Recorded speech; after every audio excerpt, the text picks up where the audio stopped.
Señoras y señores, bienvenidos al canal del podcast de la Fundación Rafael del Pino. Soy Andrés Betancor, catedrático de Derecho Administrativo y director del programa Instituciones del Estado Democrático de Derecho.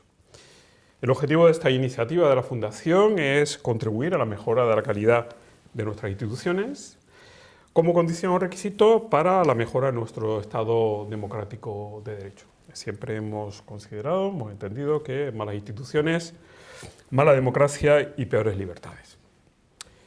Hoy tenemos un invitado de excepción, Luis Garicano, profesor de la London School of Economics, y vamos a conversar sobre un tema que a Luis me consta que te gusta mucho. Sí. Te interesa, no solamente te interesa mucho, sino además te gusta mucho. Sí, ¿no? sí. Es un tema donde se mezcla, ¿no? digamos, el gusto, la vocación y el conocimiento, ¿no? Ese punto de confluencia, que es el tema de Europa. ¿no? Y un aspecto específico, ¿no? Que te preocupa mucho, como pone manifiesto en tu ponencia, que es la prosperidad. ¿no? Europa está, como afirmas, en una situación de declive económico, que además calificas y recalcas que es evidente, ¿no? Y como, en fin, aquellos que te conocemos desde hace mucho tiempo, no te limitas al diagnóstico, sino también te limitas te sumas unas propuestas. Es decir, no eres un como diría, un destructor, sino también te preocupa esa vocación también de servicio que también te puede, que es el de hacer propuestas. Y específicamente hablas en tu ponencia de la Constitución de la Innovación, Constitución de la Innovación para Europa. Un tema interesante, ¿no? Como concepto, ¿no? Una Constitución para la innovación, en el caso de Europa. Comencemos esta charla, esta conversación, vamos a comenzar sobre qué significa, es decir, cuál es el problema, cuál es la magnitud, la importancia y por qué esta propuesta, ¿no? Comencemos por ahí, vamos a situarnos. Sí, la propuesta está todavía en borrador, o sea que no voy a desvelar muchos detalles, voy a tener el gusto y honor de contrastarla con ilustres catedráticos españoles esta tarde y lo vamos a hablar. El diagnóstico creo que es el diagnóstico que hemos ido conociendo durante todo este último periodo a través, en parte, del informe Draghi, ¿no? Ninguna empresa con valor de mercado por encima de 100.000 millones ha sido constituida en Europa en los últimos 50 años desde cero, ¿no? Vemos el índice de valores español y vemos empresas que llevan muchos años haciendo más o menos lo mismo. Tenemos algunos innovadores, tenemos Inditex, que ya tiene sus años, pero realmente la capacidad de Europa de liderar en innovación, digamos, está decayendo. Nos hemos especializado en industrias tradicionales, el automóvil, la industria química, etcétera, que realmente ahora mismo van a estar automatizadas, van a estar superadas por las transiciones a energía limpia y realmente nos quedamos en una situación muy complicada. La realidad es que la productividad en Europa no ha crecido desde hace muchos años. España es un país en concreto que, como sabes, los salarios reales españoles son los mismos desde hace 30 años. O sea, realmente parece imposible un país que no haya crecido en esa dimensión.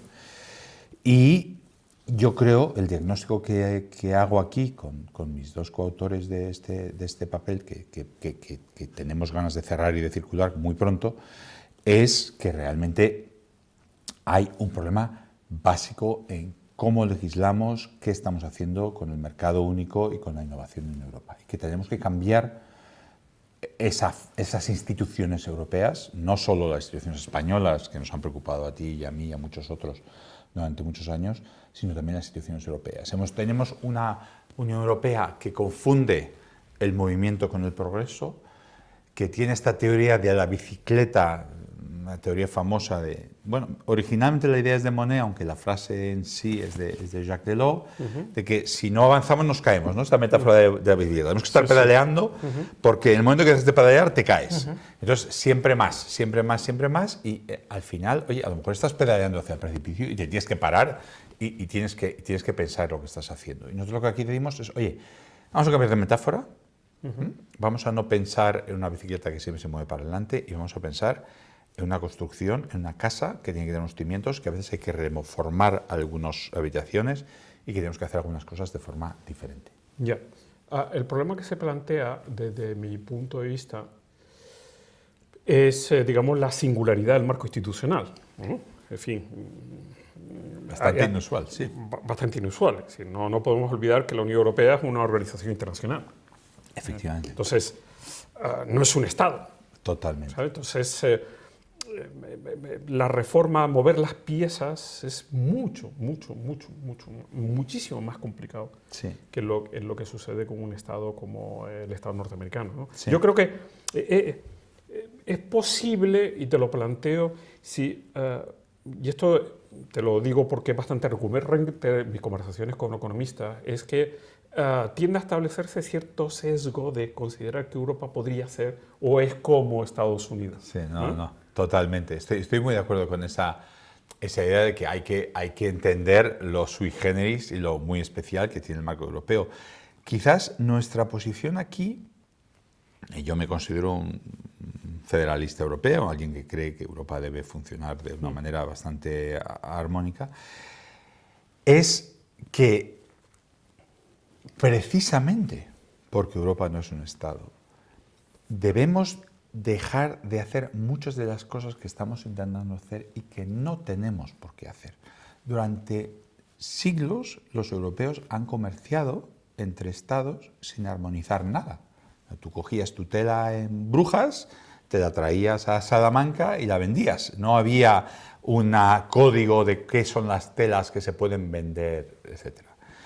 El principio europeo básico de comercio entre europeos, aquí no estamos cambiando nada, lo sabes tú mejor y algunos de nuestros oyentes seguramente también, es el principio del famosísimo de Cassis de Dijon, que es un licor que no se podía vender en Alemania porque no tenía el licor adecuado y el porcentaje no era ni licor ni vino, etc. Y el Tribunal Europeo dijo, oye, déjate, si se puede vender en Francia, se puede vender en Alemania, que es el principio del reconocimiento mutuo. Esa idea, que es la idea, yo creo que básica que nos inspira aquí a pensar, ha desaparecido prácticamente. O sea, nos hemos metido y pasa con como tú muy bien conoces, mucho mejor que casi nadie en España, pasa con el Estado autonómico español, que en vez de un mercado único tenemos, oiga, no, es que yo tengo una excepción, ¿Cuáles son las excepciones?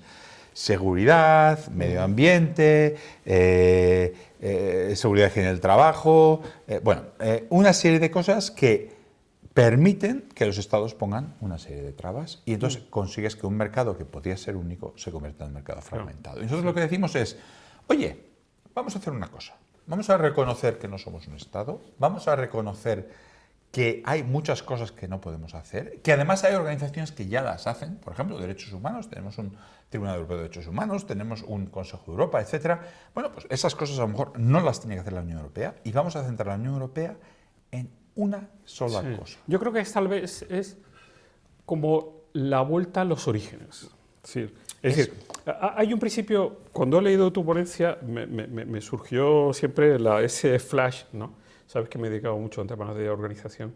Sabes que hay un principio básico, la teoría de organización, que dice, crea el órgano, que el órgano se encargará de encontrar su función. Su función, sí. Su competencia. Ahí tienes el Banco Europeo de Desarrollo, no te preocupes, que ya no hay... Ya le encarga. No te preocupes, ya se encargará de porque eso de esa vis expansiva, ¿no? Crea el órgano que ya se encargará de encontrar cuáles son sus competencias, ¿no? Exacto. Es decir, esto se cumple aquí. Entonces, es como vamos a volver... Vamos a pensar realmente a los orígenes. A los orígenes, ¿no? Vamos a pensar qué cosas realmente una Europa que quiera tener un mercado unificado, en el que un startupero español, que ahora mismo hay, según el informe de Draghi, hay 270 autoridades digitales en Europa ahora mismo. O sea, tú ahora mismo quieres hacer una app no sé, para tu peso, para hacer seguimiento de tu peso. ¿Tú quieres que esa app sea legal con la Directiva de Protección de Datos en España, en Italia, en Francia y tal? Tienes organizaciones diferentes en cada una de las regiones, en cada uno de los países, que te van a poner reglas diferentes. Te cuento un ejemplo. Sí. En Italia y en Francia no es legal, de acuerdo con la protección de datos, usar Google Analytics, que es el instrumento de Google que te dice cuánta gente te visita.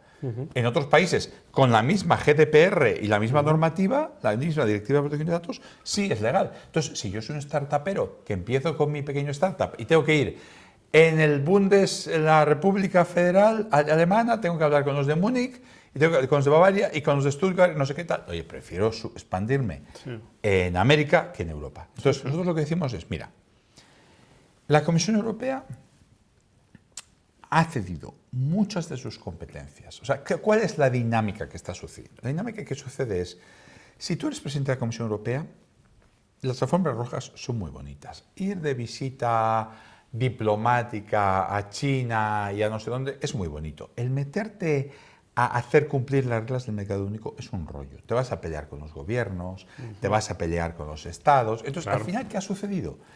Que los procedimientos de infracción han ido cayendo año tras año, tras año, tras año, hasta casi desaparecer. ¿Por qué? Pues porque al fondo la Comisión Europea dice, los países que hagan su cosa y yo me llevo bien con los países. En España lo hemos visto mucho con el tema del Plan Europeo de Reconstrucción, los famosos fondos, ¿cómo se llama el Recovery and Reconstruction Funds? Fondos de recuperación europeos, que se aprobaron cuando yo estaba en el Parlamento Europeo. Yo fui ponente en la sombra de esa ponencia. Resulta que llega la Comisión Europea a España, nosotros le decimos, oye, en España esto no se está haciendo, esto no se está haciendo, por favor, dale un toque al gobierno español, pídeles que aseguren que se cumplen las reglas.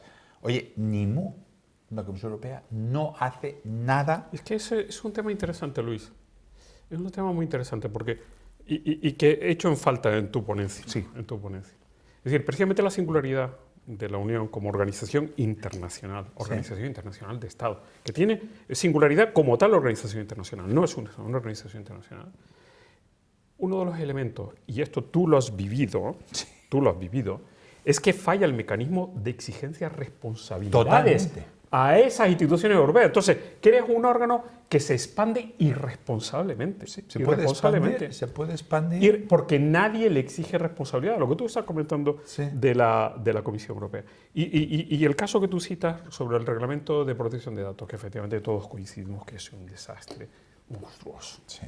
Ha creado unas hidras de... Tú sabes, el Reglamento General de Protección de Datos, en el Diario Oficial de la Unión Europea, ocupa 88 páginas. ¿Vale? Es uno de los reglamentos más extensos de todos, ¿no? ¿Sabes cuántas páginas tiene el Código Español con la legislación española de protección de datos? 800 páginas. Además, es que tiene una cosa curiosa. Entonces, esto era un reglamento, con lo cual, en teoría, no hay que transponerlo. En teoría. Pero ¿por qué? Porque el problema se plantea con la soberanía de los Estados. Ese es el problema. Entonces, pero yo lo que planteo en esta ponencia es, oye, no toquemos la soberanía. Vamos a olvidarnos de armonizar. Armonizar es muy bonito, pero cuando empiezas a armonizar, te sale uno que dice, yo armonizo más. O sea, tú y yo nos quedamos en que hacemos A, y yo que soy muy listo digo, bueno, yo hago A, pero además añado B. No, nosotros aquí decimos, mira, olvídate, lo de armonizar es una locura. Yo una cosa que yo reconozco a nuestros oyentes y a ti, con avergonzado, digamos, que yo, hasta que no fui diputado, no fui consciente de que cuando tú haces una directiva, no estás simplificando nada.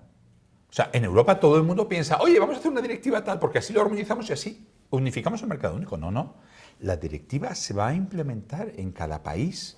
Cada país la va a cumplir como quiera y, de hecho, hay evidencia empírica y evidencia legal, por ejemplo, en las directivas de mercados de capitales, que tras la armonización la dispersión normativa es mayor. Porque resulta que los rumanos dicen, esta directiva yo la transpongo como está. Y los alemanes dicen, no. Esta directiva yo le voy a añadir esto y esto y esto y esto. Y de repente la empresa que piensa que hay un terreno de juego parecido se encuentra con que, primero, las reglas antiguas en muchos casos siguen existiendo. Segundo, las reglas nuevas se han hecho de maneras diferentes. Oiga, Sí, sí. entonces nosotros aquí decimos una cosa que es, oye, reconozca usted la soberanía de los estados. Eso es lo que hay. Y vuelva, casi te diría, a la Europa medieval, que es la Europa de Cassis de Dijon del año 79, que es decir, oiga, si usted tiene regla A y yo tengo regla B, los dos, la empresa que esté en su país puede vender en el mío, si está de acuerdo con los normativos del país. Claro, ¿qué va a pasar? Que la gente te va a decir, hombre, esto es una carrera ¿cómo se dice? Una race to the bottom, es una carrera al fondo. Hacia fondo. No, bueno, al final, oye, tendremos que tener países que se especialicen en unas cosas, países que se especialicen en otras cosas, pero tendremos que poder comerciar. La unión va a llegar del comercio y va a llegar de que la gente pueda establecerse, pueda tener libertad para ir. No es posible que una empresa española hoy de Internet le resulte más fácil crecer hacia Estados Unidos que hacia Francia. Sin duda, sin duda, sin duda. Bueno, pues podríamos seguir hablando, Luis, porque usted va apasionante. El tema da mucho de sí. Sí, da mucho de sí, porque en tu caso se suma el conocimiento, la vocación, el haber estado en la cocina y la una experiencia temporada. también, ¿no? Pero yo creo que esa idea de la Unión como una organización internacional esencialmente irresponsable es lo que está alimentando ese proceso de expansión hacia el infinito y más allá, ¿no? Y es lo que está generando el caos presente. Muy de acuerdo. Nosotros lo que queremos es decir, oye, Europa es un gran proyecto. Estamos a favor de Europa como gran proyecto y no hay ninguna duda.